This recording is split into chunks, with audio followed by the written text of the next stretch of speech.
You want to have to give welfare for others, yeah, of this, okay, the spontaneous intention to attain Buddhahood, of the sake of all beings, yeah, occurs when these two aspirations are complete, meaning it becomes automatic.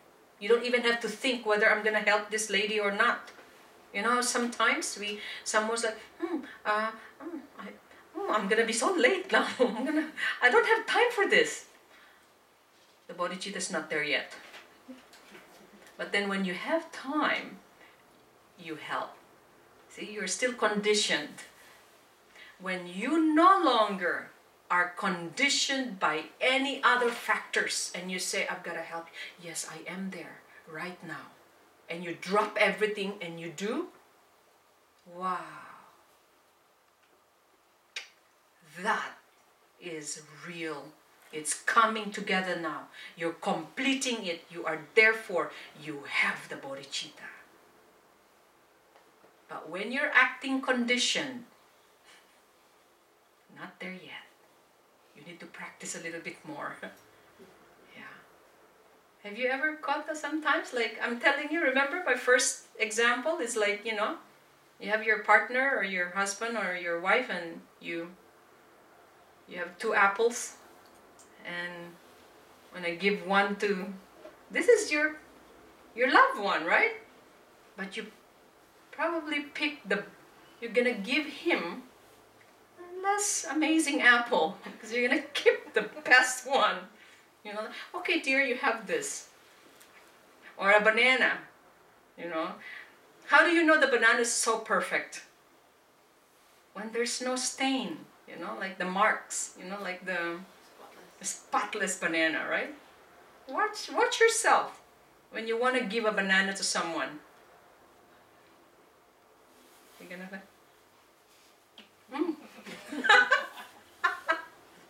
right? You're gonna give like the one that has a little bit, you know, crooked or, you know, ugly banana. Like, this has to be finished first.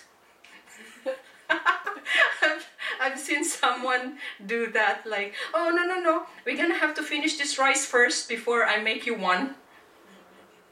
Fresh one. Yeah. Because we say, well, I'm practical.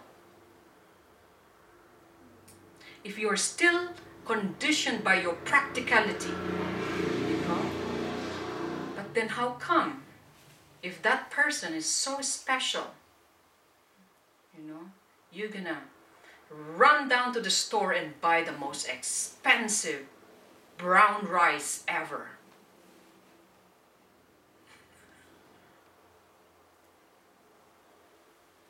At this point, okay, by the way, when it says that you have the natural, you know, the spontaneous delivery of compassion, loving kindness, yeah, this is, by the way, as it says, this is the realization of bodhicitta in you. The mind of enlightenment. Wow, that's it.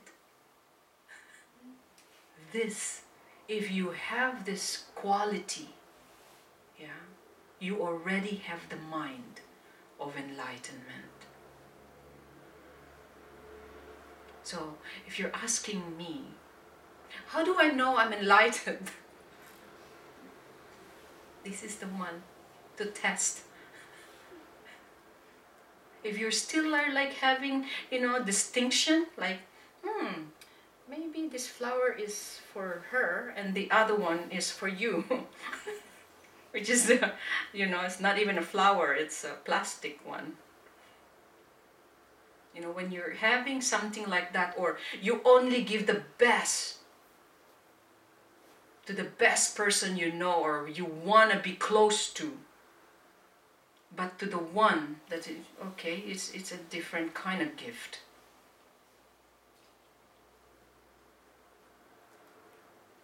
This is the measurement of the mind of enlightenment, is the real, genuine bodhicitta. Okay? So, at this point, a student has become a practitioner of the highest capacity in all activities and practices, all activities, whether they're brushing their teeth or texting or working, yeah? All activities and practices motivated by bodhicitta are those of the greater vehicle, the Mahayana. This is it. Okay, this is the definition really. But we're talking about the not only, oh, I'm a nice person, you know, I'm a good person.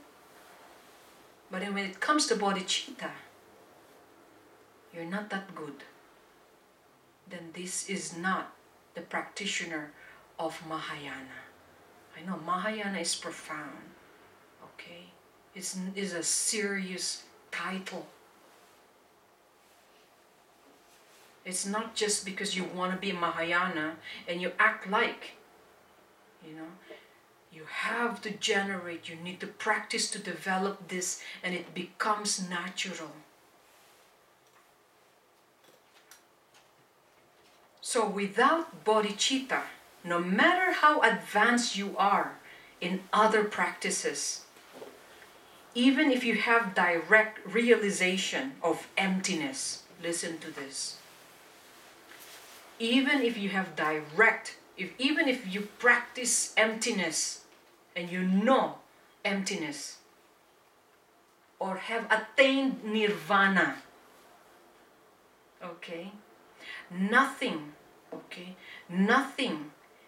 you do become a conduct of a bodhisattva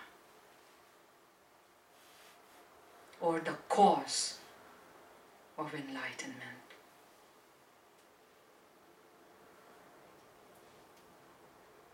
This is verse 14 of the Lamrim. Okay, it says here, even if you have attained realization of emptiness, which is the wisdom, or even attained nirvana, the liberation, okay, nothing, you are not called, you are not even in that state of a bodhisattva, which is the bodhisattva is basically the only step towards full enlightenment. The Buddha Shakyamuni has become for 3 eons is a bodhisattva before he attained Buddhahood. The full, complete enlightenment.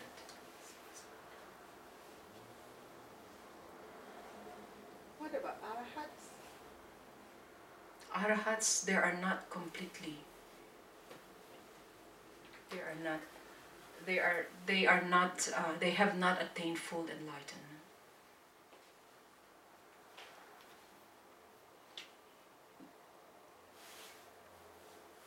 They have completed, however, okay, impeccable discipline.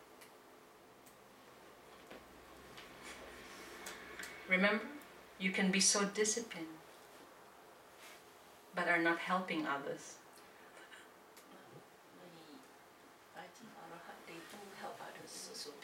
Yes, but maybe. The difference between Sama Sambuddha and, that's why I asked you, Sama Sambuddha, Pachika Buddhas and Savaka Buddha. Savaka Buddha is actually arahat. Pachika Buddha is actually those who actually, they are also Buddha, but they are actually enlightened, but because due to their own past karma, they are not able to teach. It's not that they don't want to teach, but they are not able to teach. Yeah. Then Sama Sambuddha is the one who actually likes these Bodhisattva Buddha. You see, so if we're talking about this one, that's why you are actually go for the Sama Sambuddha. It's not only Buddha. I'm not. So whatever you understand, okay, you stick with what you understand. But I'm talking about a bodhisattva path, and this is the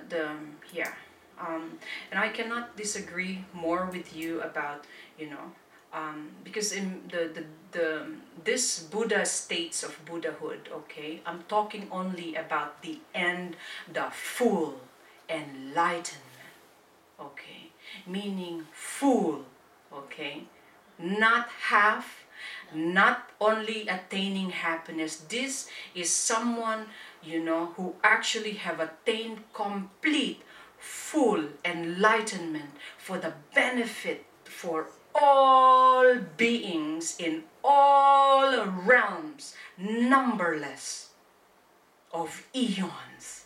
Okay, this is a bodhisattva path. This, I'm just referring to that. Okay, so if without bodhicitta we will not be able to attain Buddhahood, the complete Buddhahood. Okay? So, with bodhicitta, even a seemingly insignificant act, okay, watch this.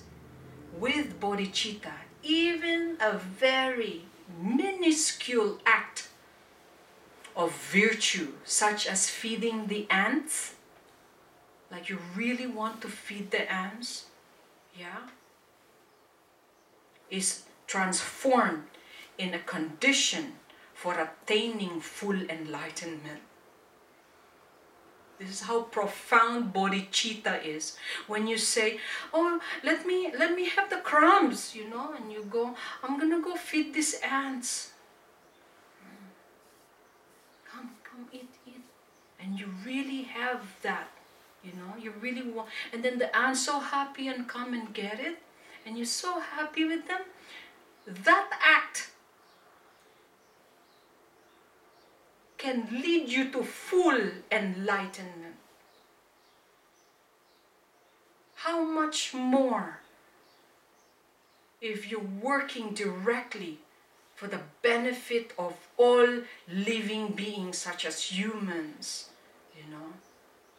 You give your life for them. Yeah. You give your sleep for them, you know, in order to benefit them. That is bodhicitta. So now, with this, if you really have that, you try to practice. I want to make this real, like genuine. How can I be so genuine? Because sometimes it depends on my time.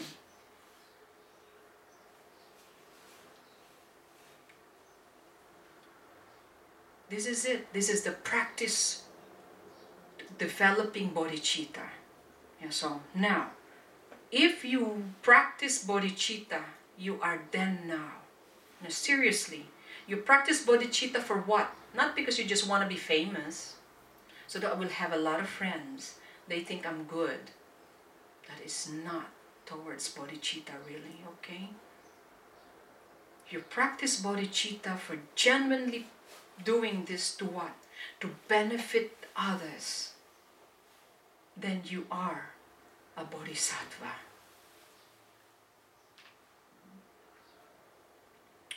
So bodhisattvas are what?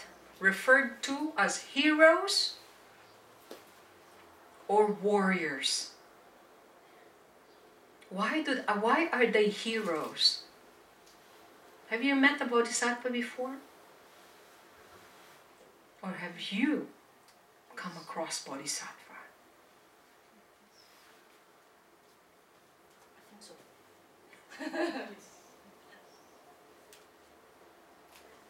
Need you to, and this is the reason why we need to study, because you know what?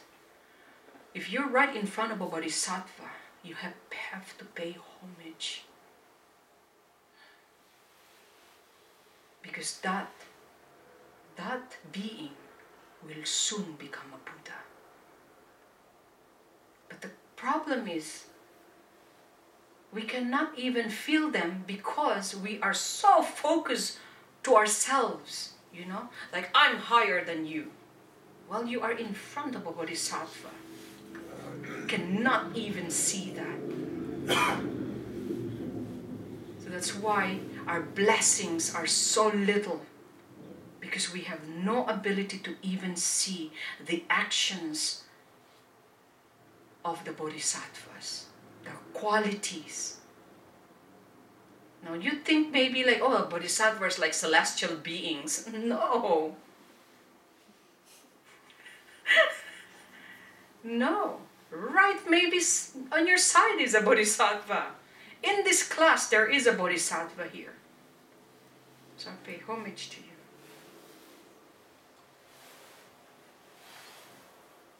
They are highly altruistic, okay, who have wisdom to realize that by dedicating themselves to the welfare of other sentient beings, the fulfillment of their own self-interest comes automatically, but as a byproduct. You see? Did you understand that part when it says, when a bodhisattva is doing his actions of helping others, he gives everything towards who is he helping to. You think he forgets himself? No. You know? The side effect of his action is all for his benefit too.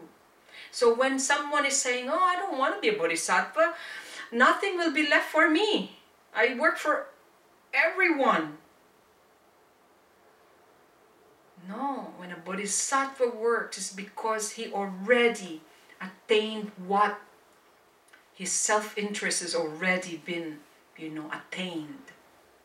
Because that's exactly, because of high altruism. Okay? They are also heroes in the sense that they have dedicated their lives. Okay? Because of attaining total transcendence, supreme precious mind as their innermost practice. So their practice is really impeccable inside. Is so disciplined. Yeah. And they have victory over the four maras.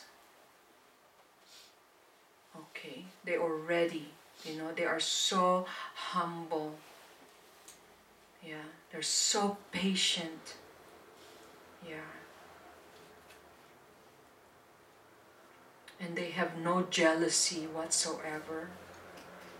And have no pride. So, any questions from here?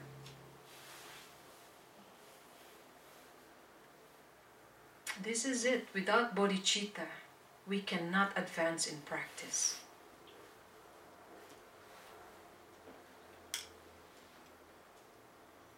You see? So, why I have chosen this, because there's many other trainings and teachings we can all talk about. But why I focus this more is is because I think we cannot advance more on our learning about the Dharma if you do not know how to generate the altruistic intention. So, may I ask you this? What are you doing in your life now, in your current life, right now, that is to generate bodhicitta? So in one day, for example, any activities that you think that is actually for others, or your entire day is just dedicated for yourself. This is how you're going to measure this. Today, is there any actions you've done today that is dedicated to others? Or is it because you did it because for yourself? You know how you gave someone a gift? Because it has nothing to do with that person. It's like, I hope this person will like me. That is not bodhicitta action. I'm just giving a very lame and very, very, mundane example. So in your life, in this lifetime, what activities or what do you do really in benefiting others?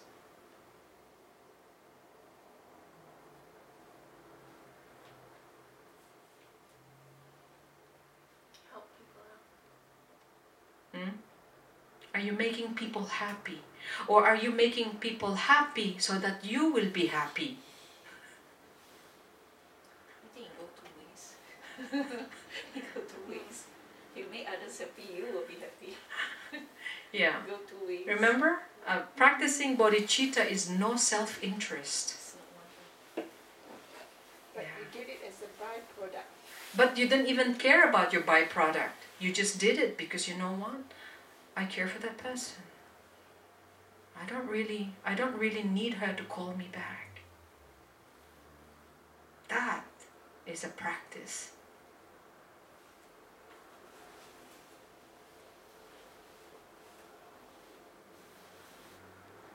Yeah? So,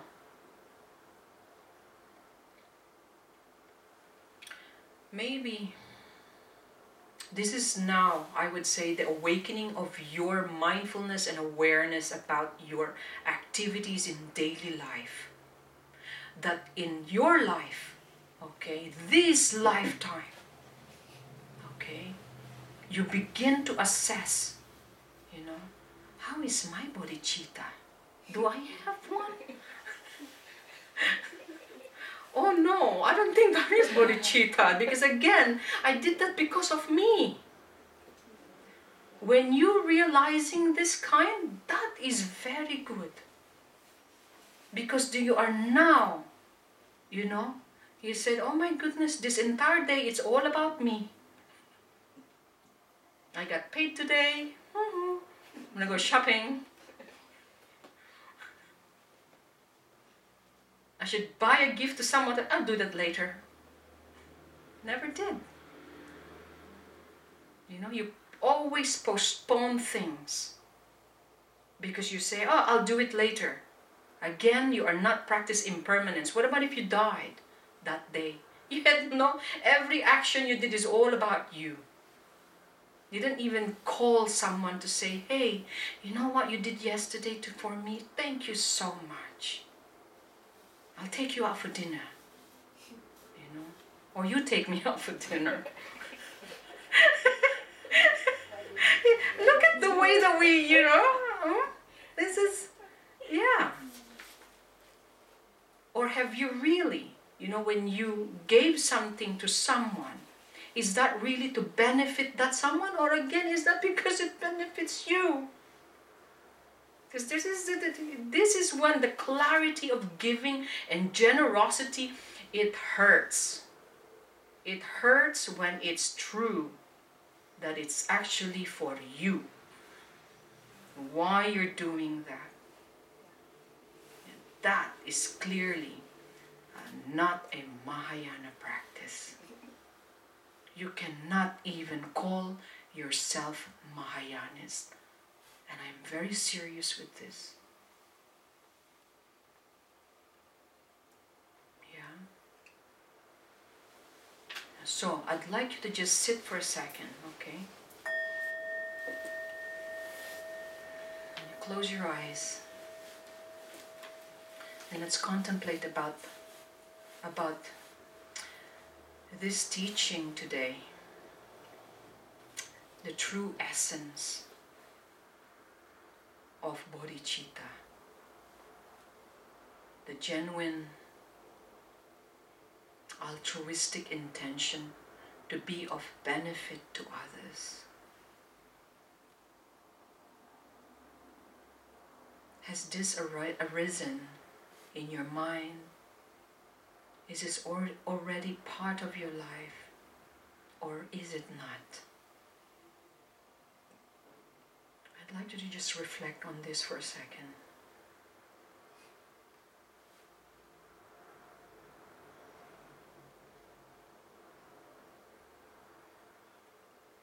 if you do not have it, do your best to cultivate or aspire for bodhicitta to arise in your mind, in your heart.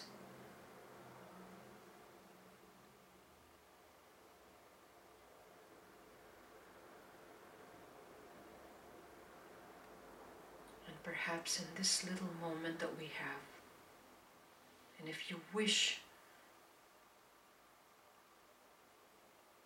if you wish to gain or obtain this bodhicitta, wish it to grow and develop,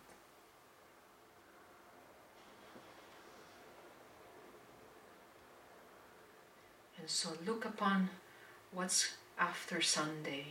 This whole week, you have 7 days until next Sunday.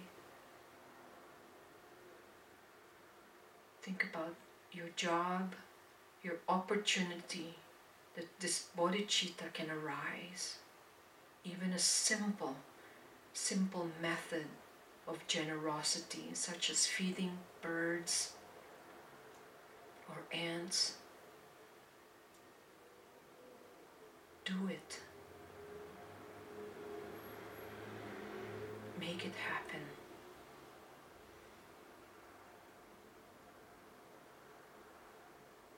You dedicate this only so you can attain enlightenment, to fully be of service to all beings.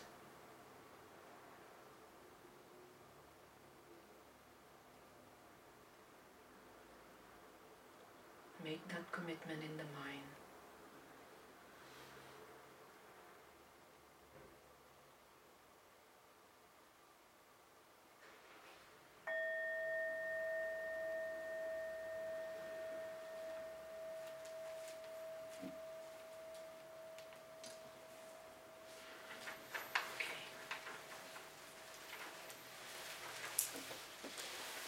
Let's dedicate.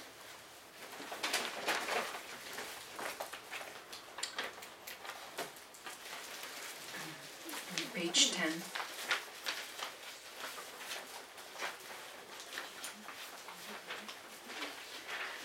We all recite together. Through the merits of these virtuous actions, may I quickly attain the state of a Guru Buddha, and lead all living beings without exception into that enlightened state. May the precious body-mind not yet born arise and grow, and may that born have no decline, but increase forevermore. May anyone who merely sees, hears, remembers, touches or talks to me, be freed from that very instant from all sufferings and abide in happiness forever. May sentient beings who have all been my mother and father be completely happy, and may the lower realms be forever empty. May all the prayers of bodhisattvas in whatever places they live be immediately fulfilled. With my heart going out with great compassion, in whatever directions the most precious teachings have not yet spread, or once spread have declined, may I expose this treasure of happiness and aid. And let's, because we were talking and discussing about bodhicitta, the altruistic intention, so let's recite this dedication. It's actually from Shantideva, okay, on page 6. And when we pray this, you think of all other beings wherever they are on this earth. May we dedicate this prayer to them or to us as well, if you're going through this. So I'll recite it all together. May all beings everywhere, plagued by sufferings of body and mind, obtain an ocean of happiness and joy by the virtue of my merits. May no living creature suffer, commit evil, or fall ill. May no one be afraid or